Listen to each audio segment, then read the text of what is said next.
அப்படி 9 சொன்னியா? சரி. மத்தாலக்காரரை பார்த்து சொன்னியா? இல்ல. பொட்டிக்காரரை பார்த்து சொன்னியா? ஓ, மத்தாலக்காரரை பார்த்து 9 சொன்னியா? பொட்டியாரை பார்த்து 9 சொன்னியா? சொன்னியான்னு கேக்குறேன். ஏய், ஆம்பளை பூரா 9. எப்படி 9? நீ 9 தான். எப்படி? எப்படி தெரியுமா?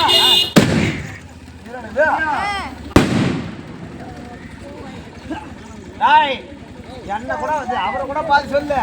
என்னெல்லாம் சொல்லி சரியான கோவம் வரும். ஒரு ஆம்பளை வர்க்கத்தையே சொல்லலாம். 9